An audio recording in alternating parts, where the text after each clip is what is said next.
It was beautiful every morning. I woke up, had my breakfast, then went to school. It was really beautiful that you go to a place for learning and you make good friends. I had a really, really good friends, and still, sometimes I do see them in my dreams. And what is it for girls now? Everything is there for only boys, not for girls. In August 2021, the Taliban seized the Afghan capital Kabul following the departure of US-led coalition forces. The group that led an insurgency for 20 years is now once again in power, this time ruling over the whole of Afghanistan. The consequences for women have been profound. Some women are saying that even we are not allowed to breathe. Everything is dark, uncertain, complicated. The life is like a prison at homes. No identity, no work, no studies. And here's how the Taliban see it. Women. Women are not complete part of our economy. So if they will sit 50% of our population, if they will sit in home, so the next 50% will take care of them. This is our duty as a men. In this episode, we'll try to understand the historical and cultural context of women's place in the Taliban's world order. Some UN figures want the group's erasure of women from public life to be recognized as gender apartheid, with women's agency and freedom destroyed.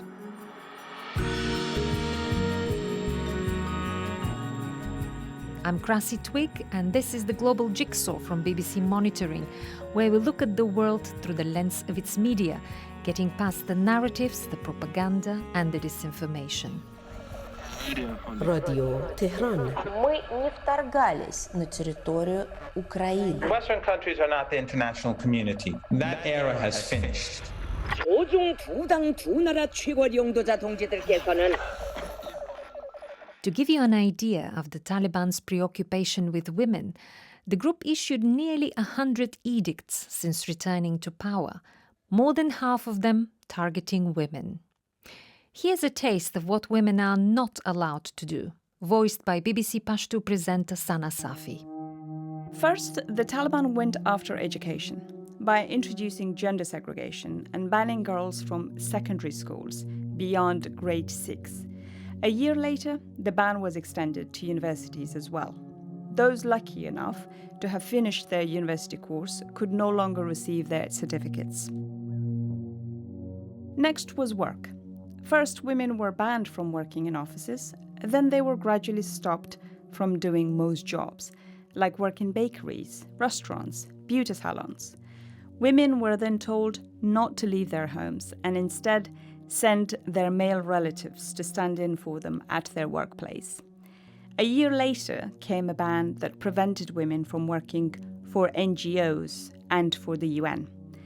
Given the country's reliance on foreign aid, this has had a major impact on the society. On the rare occasion of having a legitimate reason, in the eyes of the Taliban, to leave their homes, women were banned from using public transport alone or travel abroad without a mahram or male custodian. Women could no longer be issued with driving licenses either. In a country with one of the highest maternal mortality rates in the world, a woman nowadays cannot travel more than 70 kilometers without a male chaperone, even for health reasons. There are reports that women are not allowed to buy contraception. Basic hygiene has become a challenge by a ban on visiting public baths. Even parks and gyms are off limits if you're a woman in Afghanistan. These draconian measures had been expected. The Taliban had ruled the country in the 90s, and people were familiar with their ways. Many urban professionals who enjoyed the freedoms brought by the international forces felt they had to leave the country. Among them was BBC journalist Shazia Haya. In London, she found a new purpose to her work, bringing women's voices on air. In 5, 4, 3, 2, 1. Titles. Since 2022, I've been producing a program called Women in Pashto. Mirman. Mirman means women. Every week I interview Afghan women in Afghanistan and outside. I'm talking about issues which are related to women, taboo issues about women's rights and everything. Thank you.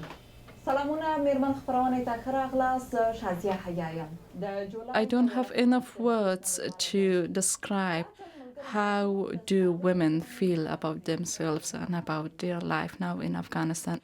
The situation is really dark and uncertain. It's painful. The life is like a prison. Isolation as well. Absolute isolation. If you want to meet a friend, then you're not allowed to go there by taxi, because in every stop or checkpoint, you will be asked that why you're alone. Where's your male family member? Your father, your adult son, your brother, your husband. That could be a chaperone. Even if you're with your cousin, you will be asked that why you're with your cousin. Maybe he's not your cousin. If you know that you will be stopped 10 times, you will be questioned 10 times. Will you dare to go somewhere? So it works. Yeah, it works. Of course it works. Your family members will blame you. And how many times you want that your family members to be involved in that risk. Taliban will come to your address and they will be questioned. Even they will be in prison. So will you be ready to take those risks? The other project Shazia is involved with is DARS, which aims to fill some of the education gap created by the Taliban. سلامونه جوړ په خیر د بي بي سي درس ته راغلاست زه شازیه حیایم DARS means lesson. It's a BBC educational program for Afghan children, including girls aged between 11 and 16, that they are not allowed to go to schools or they don't have access for education in Afghanistan. فیزیکی خاصیتونه څه دي What kind of feedback do you get from them? One girl told us that DARS is like a light at the end of a dark tunnel. They are saying that please provide or produce more lessons. Everyone is getting benefit, even parents. They sit and they want to learn. So DARS is for children. And now I can say that including their parents as well. What do the Taliban make of your programs? They haven't said anything about DARS educational program. When the Taliban banned female students from universities, a whole generation wept. And it's not just women who were left heartbroken. This male TV presenter couldn't hold back his tears.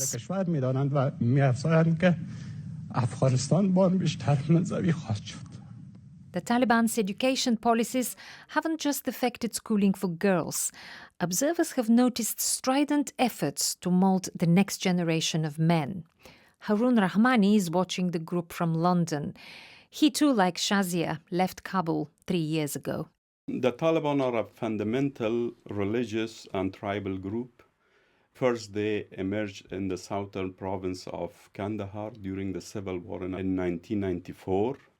And within 2 years, they managed to capture Kabul and a large swaths of the country. The Taliban are the graduates of the madrasas from the tribal areas of Pakistan. And they think that it was the graduates of these madrasas who helped them fought the US get the country liberated. They have repurposed and turned most of the educational buildings, schools, and some of the bases which were used by US and its allies to madrasas. And they also allocate more funds for madrasa than a school. And the reason is clear. They owe their success and victory to the students of the madrasas. And there is a kind of prioritizing and preference of religious education to modern one.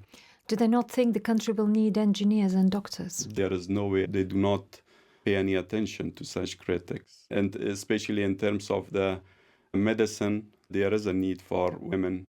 Harun picked up on an unconfirmed report about a curious subject in the madrasa curriculum.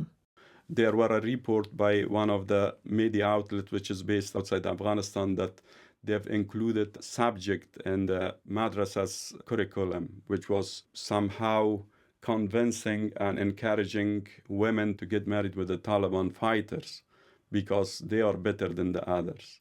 The current leaders of Afghanistan were educated in madrasas, so religion is fundamental to them. But it's not all. To understand how the Taliban see their place in the world, our next expert, Bari Sadid, will take us on a deep dive into the historical context later. But first, his take on the Taliban. The main thing that the Taliban represent now is that they control 100% of Afghanistan's territory. And that is a feat that has not been achieved since 1978. It is very much a social movement that came from Afghanistan's traumatized political history and has now effectively established itself as the one unifying power over Afghanistan's territory. What is next on their agenda? I would say maintaining unity and taking steps towards international recognition without compromising on what they see as their core Islamic values. Their leader is now Hibatullah Akhundzada, who has an extreme and fundamental view of Islam. And he is the one who has also in control of all affairs of the Taliban Emirate. And he is the only decision maker among the Taliban. And what can we tell about him from his appearances, from the way he talks? Do we know much about him? Yeah, he has not appeared in the media, and that's difficult to talk about how he looks like. But he has delivered speeches on different occasions, especially during the Eid prayers as well. Hibatullah Akhundzada has an air of mystery about him. Some people have even doubted his existence. Over the past years, we have listened to his speeches. And he's the same guy, actually. We know that someone is there in the name of Hibatullah Akhundzada. And there is also very, we can say, extremist or fundamental figures around him as well. But he is a spiritual leader. And since their return to power, he has been also accused by his critics of gradually monopolizing the power, the revenue sources of the country, especially the armed forces, and also he has, as some of his critics and some of the Taliban also talk about it, his own guard. He is based in Kandahar, and that's why sometimes the people say that there is a kind of division between Taliban who are in Kabul and the Taliban who are in Kandahar. Would you say this is a similar situation to what we have in Iran? Yeah, to a large extent, it looks like that as the supreme leader of the Taliban. He is in charge of everything in the country. And where do the Taliban stand after 3 years in power? Everyone in the top leadership of all ministries and organizations are mullahs or religious scholars who have fought the US and the Afghan government over the past 20 years. And there is no room for other people outside the Taliban movement to be appointed as the head of ministry. Over the past 3 years, no country has recognized them because all of them have their own demands for an inclusive government, and they want the Taliban to soften their stance on women's rights as well. But it sounds like they're not prepared to budge on the issue of women. They say that they are committed to ensuring the rights of women in Afghanistan. And they say that women in the other countries do not have their freedoms and they are being used as a tool. They say if women have the freedom of mingling with men, this will cause a kind of moral corruption in the society. That's why they should stay at home all the time.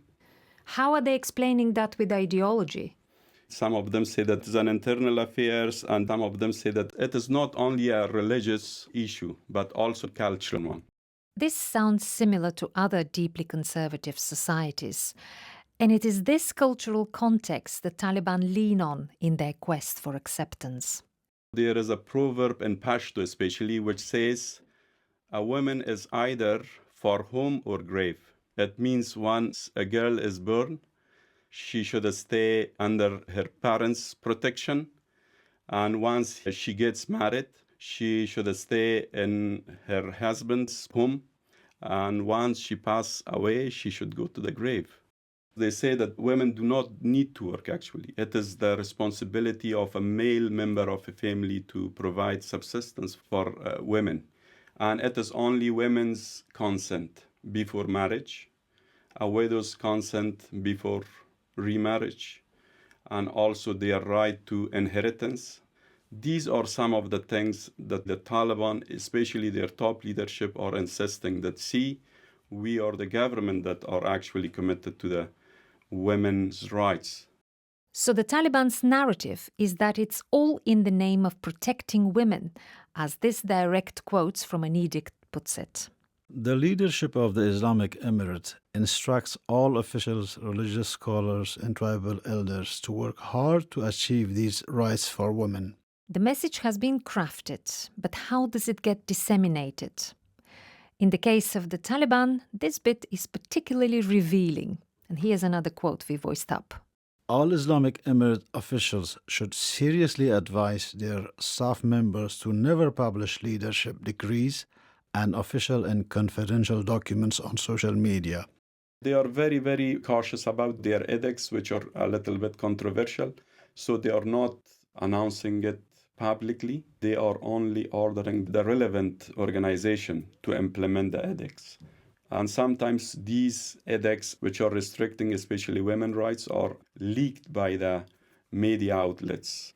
But some of the edicts and also decrees which are not controversial are available on the website and the official gazette as well. That's interesting. What does that tell you about the Taliban? It shows the Taliban policy of gradually restrict women and not to draw criticism from the international community and the Afghan diaspora as well. Here's what an uncontroversial edict sounds like. The consent of an adult woman is necessary for nikah or marriage. A woman is not a piece of property, but a genuine human being. No one can trade her for peace and a marriage to assuage a blood feud. Those with multiple wives are obliged to give their wives their rights according to Sharia and to observe fairness among them. Barry takes Haroon's argument further, explaining the Taliban's reticence to spell out the severe restriction on women with a dose of pragmatism. It's interesting what's explicit and what's not. Even in the 90s, it was always this game of our infrastructure's been decimated, therefore we just need more time to establish a curriculum. And it's very much the same story now, because they haven't declared their ideological opposition to girls' schooling on principle. Why are they doing that? I think to give themselves more space to maneuver. Right now, it seems that the Taliban just want to take women out of public life as much as possible and are only willing to compromise on the edges. Even that's very delicate local compromise or turning a blind eye as opposed to a matter of policy. Let's hear from the horse's mouth now. Here's one official addressing the very subject of our episode. Women. Women are not complete part of our economy. So if they will sit 50% of our population, if they will sit in home, so the next 50% will take care of them. This is our duty as a men in Islamic view, that we have to take care of our women sitting in home. Here comes the history bit from Barry, and prepare to travel back almost 100 years to find the seeds of animosity towards gender equality. The similarities of the past are actually uncanny. If you were to hear about a moment in Afghan history, for example, where armed insurgents from the countryside rose up against a Western-inspired reforming government, surrounded and took over Kabul after a period of civil war, established an Islamic Emirate, shut down girls' schools, all the while panicked Western diplomats fled from the airport in a mass evacuation, you would be really forgiven for thinking it was a recap of August 2021 and the Taliban takeover of Kabul. But that is exactly what happened in October of 1928, when one of Afghanistan's first reformer governments was taken over by what was really a popular Islamic insurgency. And that reformer government was led by a king, Amanullah Khan, and a big part of his reforms are also reforms around gender for women. Here's the man himself speaking in France about education opportunities for Afghans.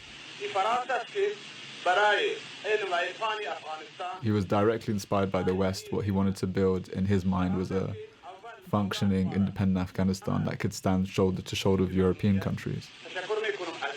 He brought about some serious reforms in terms of prohibiting polygamy, bringing about a minimum marriage age for women, creating a specific hospital for women, and introducing a handful of girls' schools mostly confined to Kabul. These reforms triggered a mass backlash. Several tribes rose up against him, and Amanullah Khan was portrayed by these various groups as being a threat to Islam and overthrown accordingly. But I think what we can see from this sequence of events in Afghan history is how women became a proxy for the nation's image of itself. So these Western liberal ideas with regards to women's role in society, they don't seem to have found a fertile ground in Afghanistan. Not at that moment, no. Afghan progressives would look back on Amanullah as the great lost hopes who wanted both an independent Afghanistan and a progressive one. Whereas for more conservative Afghans, his reign became a parable warning against bringing foreign values into the country, because inevitably the people would revolt, bring back and codify much more restrictive values based on their idea of Islam. I think from that moment, it was established in the mind of more conservative, suspicious Afghans, especially in a country with a long history of foreign intervention, this connection between reforms around gender and foreign intervention. Current generations will remember two successive foreign interventions, first by the Soviet Union in the 80s and then by the Americans. Both of which, in different ways, were justified on the basis of wanting to develop Afghanistan and bring about a more liberal and Western-inspired gender norms. They were alien in the sense that they found purchase amongst a very, very tiny community of intellectuals, and you didn't really have the institutions or the social classes that would have been the natural basis of women advocating for their rights. And you mentioned the other two interventions. Was there a difference in how those two campaigns for the rights of women were received in Afghanistan? I think under the Soviets, they had, say, a firm hand over the urban areas, and in the rest of Afghanistan, what they brought was a total war. The estimate for the war was about 1 million killed. And I think in the Soviet war, what you really saw was a national uprising in response, which included leftist groups, some of which were women-led.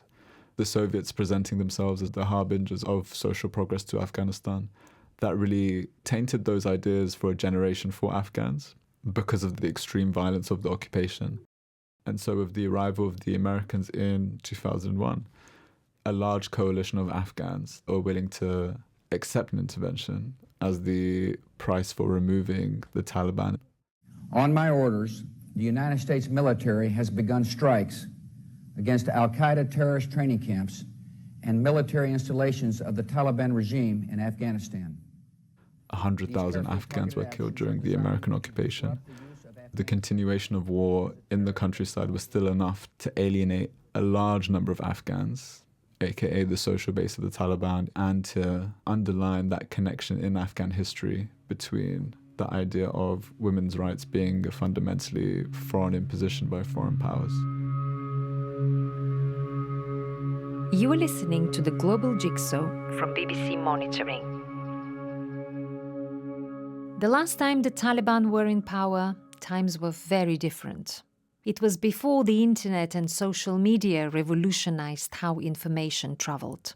When the Taliban first came to power in 1990s, there was only a state-run radio, which the Taliban named Voice of Shariat.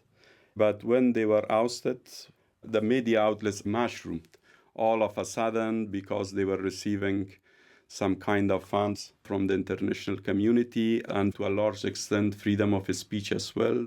The people of Afghanistan had a taste of freedom. So to bring the country back to square one required a reorder of the information space. Here are a few figures to illustrate their handiwork. According to the Afghan Independent Journalist Association, more than half of the 547 media outlets disappeared. Since the Taliban's takeover, 84% of journalists have stopped working because of the fear of repression. Those who have continued are doing so by putting their lives at risk. The situation has totally changed, but the Taliban restriction on media was gradual. This is what the Taliban say. It is not the Taliban who have closed down these outlets, but it is because of the financial issues. But as far as we can see, both are in play, financial issues and the Taliban restriction as well. There's a huge censorship on media in Afghanistan on freedom of expression. So many media outlets were closed. So many journalists and media organizations, they left Afghanistan. And also when Taliban took over, so they have banned international TV channels, including BBC Pashto TV as well. And there were reports about the detention of some journalists in Afghanistan by Taliban members. And how has the media changed in terms of how it looks? You can't see so many women, especially on the screen, if they want to work on the screen, so they are not allowed to show or reveal their faces. Even if you're a contributor, you have to cover. They have ordered them to follow the gender segregation. So whenever there is a program which is run, for example, by a female presenter, the male guest should be in a separate studio. Gender segregation. So it's like I interview you, but I have to be in a different room. Yes, and we won't be able to make eye contacts. Yes, yeah, you're right, yes. For example, in the past, most of the programs were run by a female and a male presenter. But now part of a program is run by a female presenter and part run separately by a male presenter. And they cannot be sitting together presenting a program. That is for the private TV stations. State TV, of course, is a completely different case. In a state-run and Taliban-controlled National Afghanistan TV, you cannot see a woman at all. I have seen a couple of women in a health advertisement. Apart from that, no female is allowed to be on air. In terms of foreign media outlets, programs which was relayed by the local media, it all have stopped. Especially it was BBC, Radio Liberty, and Voice of America, and also Deutsche Welle TV programs produced in Pashto or Dari no longer available. Now everything is totally changed. Movies from Bollywood, Hollywood are not allowed. Music is totally banned. So no music, no concerts, no movies, and no entertainment. So it's just men talking? Most of the time, yes. What are they talking about? Perhaps they talk about themselves, about their life, about politics. Most of the time, the programs are on security, how the Taliban managed to ensure the security of the country. They are interviewing members of the public who express how they are happy with the security situation as well. Mostly, they are using the media outlets to promote their own narratives and comparing how better they are than the previous Western-backed government in Afghanistan. What are the subjects they don't touch? As far as I know, and as far as I told, they don't dare to talk about women, and they are not allowed to talk about women. So that's the missing part. They cannot report when there is an armed attack inside the country, whether by Islamic State group or other armed opponents of the Taliban. They cannot report the casualties figures because they think that it is a credit for opponents and media cannot report them. And they cannot report on the protests by women? Some of them were reported, but they were reported in a way not to upset the Taliban. For example, they used force to disperse the protesters. The TV could not report that one.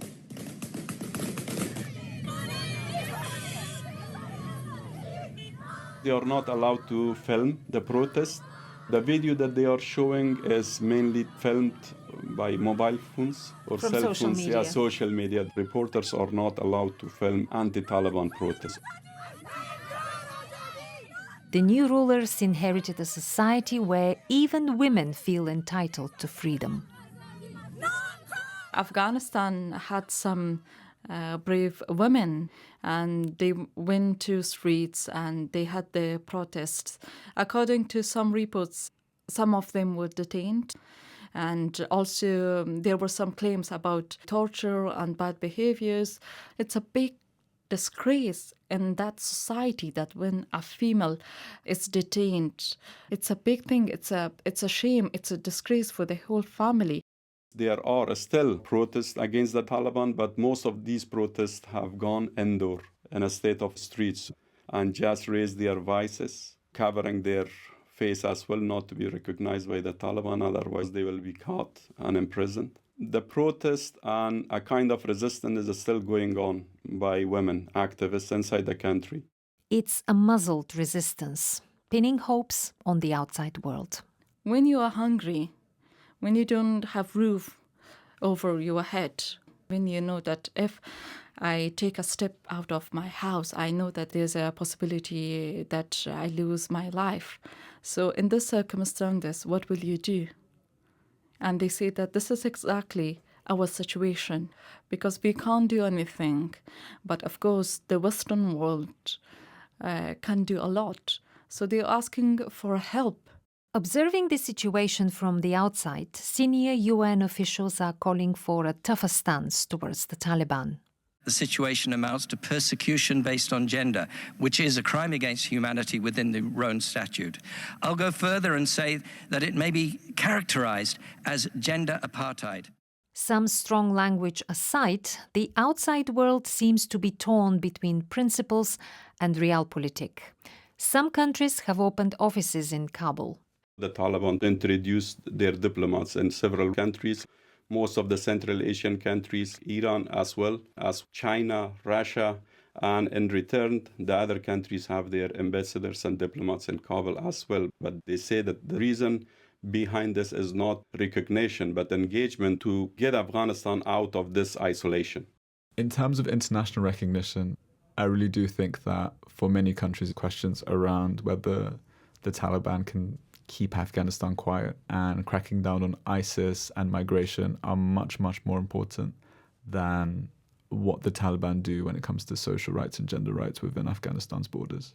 I think that's the pragmatic reality, and I think why a lot of Western governments are not keen on taking up the campaign of a gender apartheid is because it would justify the asylum application of every single Afghan woman and girl, in theory, coming to a Western country. For countries like Iran in particular, the most important issues around international recognition aren't actually, maybe not unsurprisingly, women's rights, but the Taliban establishing what they call an all-inclusive government comprised of all of Afghanistan's ethnic groups instead of just ethnic Pashtun. In a country where it's disputed but no single ethnic group can claim a majority. Haroon explained the Taliban's chain of command and mentioned regional divisions. So how united is the group ideologically? One UN official hinted at the existence of moderate voices. There are some critic voices among them, especially in Kabul, who are saying that women should be allowed to go to school, but their core leadership of the Taliban are against the women education. There were reports that in Kandahar, girls can go only to preliminary schools, and over grade 3, there is no school for girls in Kandahar, especially where their leader is based. So there seems to be a division between Kabul and Kandahar. Regarding the women education, yes. But in other affairs, to a large extent, they seem very united. They have said that they will never give in or surrender to the Western orders. And they're saying that they defeated over 40 countries in Afghanistan. And that's why they are proud and saying that the use of force produced no result. And that's why no country has leverage on them. With the outside world being short on leverage, it's hard to see where help could come from. History tells us that attempts by outside powers to bring about social change in Afghanistan have often backfired or worse. Usually what we've seen in terms of successful, sustainable change has come about as a result of struggle and social development that has happened on Afghan terms. But Afghan women in particular, are stuck between an authoritarian and intransigent government and a dire economy caused by the Taliban's international isolation. And this is not to mention the deep environmental crises Afghanistan faces. It's difficult to see from here where change will come from, but one thing appears to be clear. The Taliban are here to stay.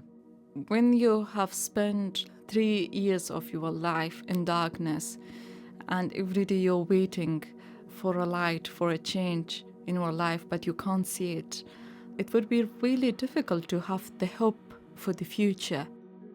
There is no hope for women when there is uneducated women in a family. it affect the next generation. A large number of extremists will be in power in the near future, and it will be difficult for the international community to engage with them. And the Taliban are gradually implementing their own narrative or their own interpretation of Islam on the whole population. And it is the radicalization is going on smoothly and silently in the country. It is like a ticking bomb.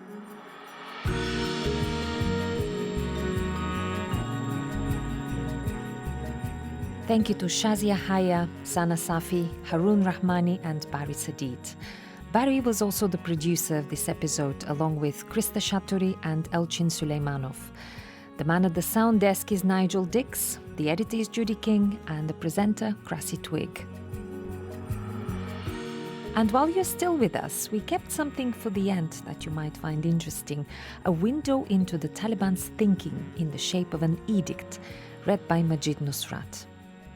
Overlong hair itself has no social effect other than engendering fear and horror. Today's warfare against kafirs on non-believers is conducted from a distance using long-range arms rather than face-to-face. So, long hair will not terrify the enemy. The Mujahideen are busy with their jihadi activity and the Taliban with their education, while this type of hair wastes precious time because hair requires a lot of attention and protection. Without that, they will look like drug addicts. It creates useless pride and arrogance, which is a major sin in the hereafter. Mujahideen with long hair are sometimes seen washing and combing their hair in streams, where on occasion, women collect drinking water and wash clothes. As the Mujahideen are under surveillance from the enemy, it will make it easier for the spies to identify them by their long hair, thus creating a security risk for them.